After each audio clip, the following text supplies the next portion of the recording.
and we were talking about possibly getting her a friend, but not the kind of friend that we've been talking about, like not a puppy friend. Do you want to share?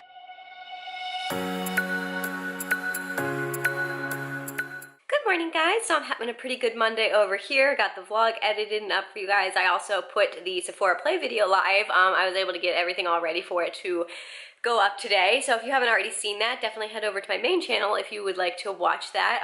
Like I said in I think the other vlog, I shared kind of like an overall my thoughts and reviews on the subscription as a whole since I've been subscribed for so long. So yeah, if you're interested or thinking about signing up for yourself, I definitely think that video is really useful for you. And yeah, you should check it out. But I also have some laundry going right now, obviously. I showered and washed my hair, and I think I'm gonna do a little bit of work on my wedding album because I just really want to get that done and over with. Alright, so I'm doing a pretty good job about narrowing down the reception layout pictures. I think I'm gonna do 36 pictures per page. So like I was talking about, I'm gonna do smaller pictures and a nice full page like grid layout for both of the pages. So it'll be like 6 by 6 on each page.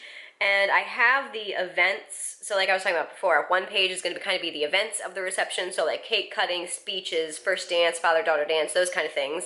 And the other page is just going to be like guest pics from throughout the night. So just kind of, you know, pictures of our guests, people dancing, people hanging out, talking, like all that fun stuff.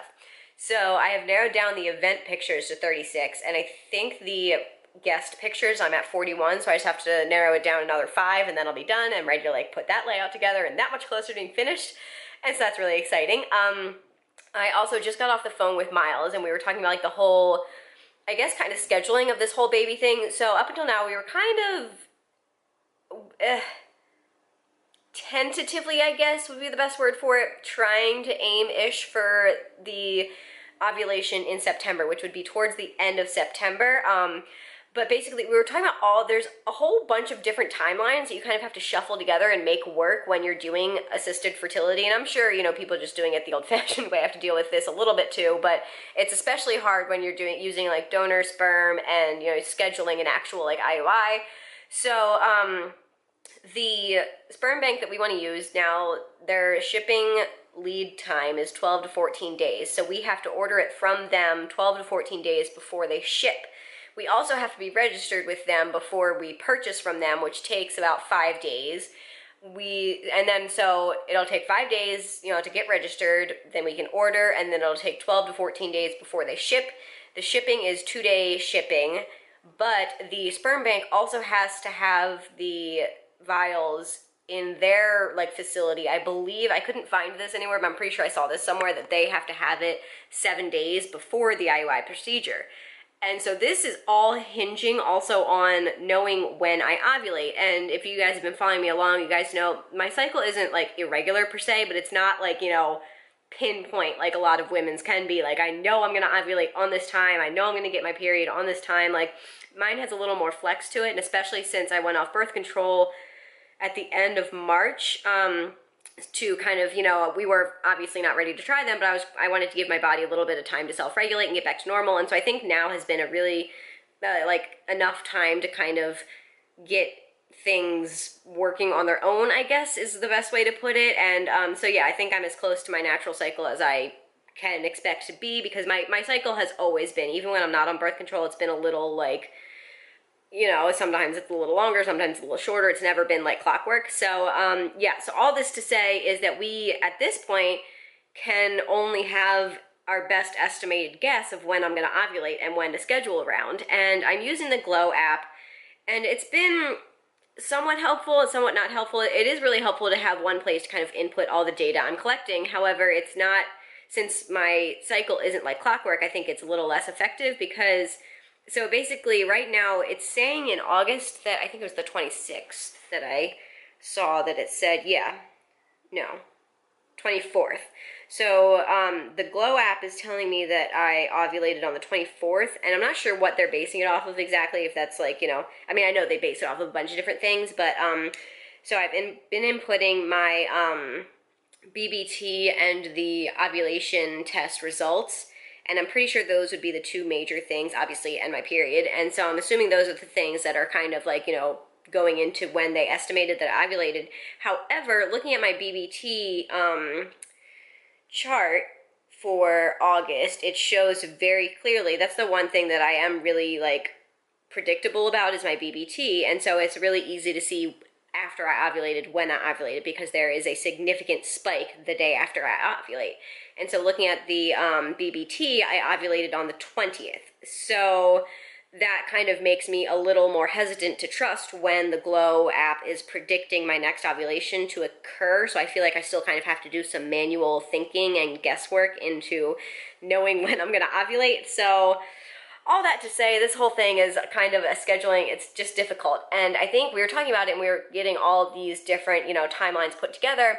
And I think we're just gonna, like, if we wanted to make the September one, especially if it came as early, if I ovulated on like the 20th, like I did last month, it just would be really, really rushed. And I don't even know if we would be guaranteed to make that, even if everything happened in the exact time that it was supposed to. So I think what we've decided is we're going to kind of push it back and now aim for October, just again, because we don't want to rush this whole process. We want to take our time. We want to, you know, like I said, I wanted to show my dad the medical records. So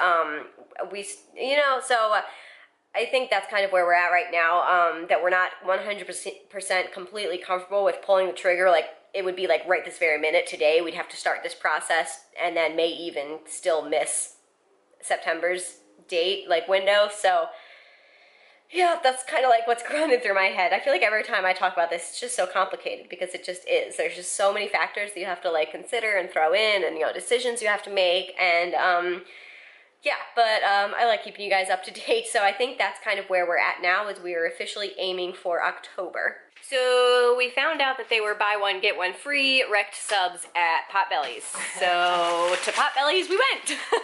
But it was only $9 for the 2 subs, and then Miles also got a milkshake, and I kind of had a little bit of that too. But $9 isn't bad, so I'm not too unhappy about that. But we are back home, sitting down to dinner, and gonna watch some Scandal. All right, it's the end of the night over here.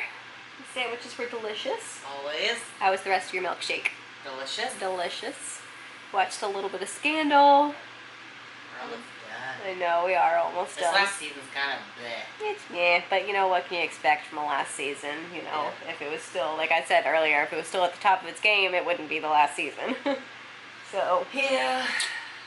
No. Wish it could have stayed on and good for 14 seasons like Grey's Anatomy. I know, right? Like, come on. Grey's Anatomy, well, we still watch it. We still totally watch it. It just tanked. Like, it did. A couple seasons ago, particularly, it was hard to watch. Just like, it felt like one of those, like it felt like a soap opera. Yeah, it felt like a soap opera. Like, it was just so bad. I don't know what happened. If they just got, like, new writers for those seasons or what, but it was horrible. But, yeah. Yeah, other than that, I've kind of been feeling a little bummy tonight. Like I was talking about earlier, there's just like a lot of balls in the air with this whole thing. A lot you have to think about. And I feel like at the same time, like, I feel like both, there's like so much that we have to do, but also at the same time, like, I'm not doing enough, and I like want like to be working towards like the finish line and, you know, checking things off. You know what I mean? Like, I just like, I want to be doing stuff. I want to get this ball rolling. Yeah. It's just hard. It is really hard. It's just, I don't know. Yeah. I don't know. We're gonna get there. I know. Big sigh from the puppy. Yeah, I don't know. Do you have anything else you want to add? Hello. Do you have something you would like to add? Yes, or you would like to add some kisses. Thank you. That's very sweet of you. All I have to say, I had to walk back up to the car while Merrit was telling you about our dinner, and I just love walking outside with no shoes on. Oh, I know, yeah. So, like, it's in, like, the summertime. I also love even just putting on flip-flops. Like, just throwing on flip-flops and walking outside is so much easier than, like, putting on shoes, putting on a coat, like, putting on mittens. Take her outside in the wintertime. Ugh, yeah.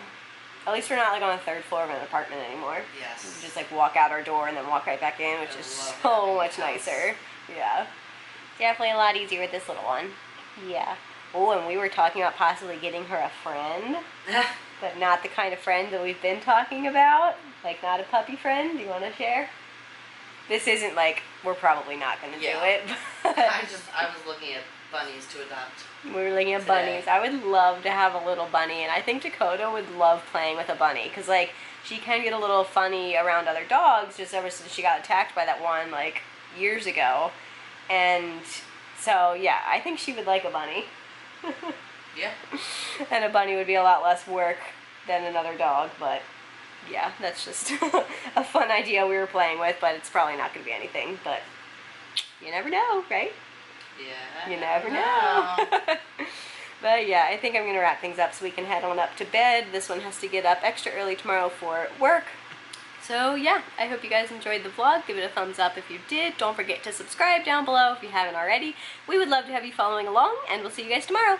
Good night. Good night.